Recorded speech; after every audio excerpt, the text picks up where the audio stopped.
re-engineering it for the Vanquish's transaxle layout. And although in the everyday part of the auto industry the arrival of more ratios inevitably signifies an economy boost, here it's been done to increase performance. The old Vanquish was limited by gearing to a mere 183 miles per hour, but now with no other mechanical change it can hit a claimed 201 miles per hour.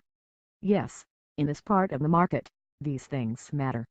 Owners are much less likely to boast about the 2015 Vanquish's 2 mpg improvement on the EPA highway cycle. We didn't confirm that 201 mph figure, you'll be unsurprised to hear.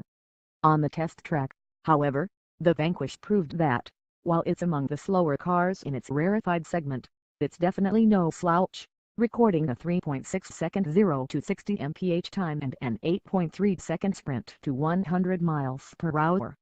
On the road, the new transmission feels no different from the last, shifting sensibly when treated like an automatic and doing a good job of hiding the engine's relative lack of low-end torque.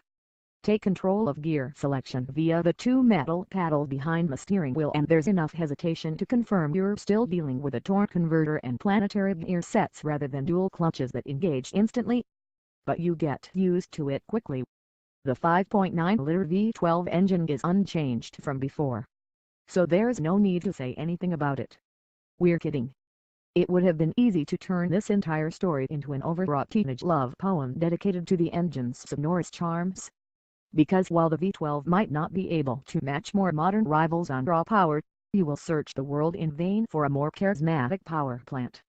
At low revs it burbles like the V12 should, with a lazy, creamy waffling that sounds like money.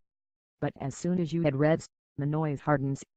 Beyond 5,000 RPM it's delivering the sort of resonant wail that might well if you drove past a cemetery on a Friday the 13th and under a full moon reanimate several corpses.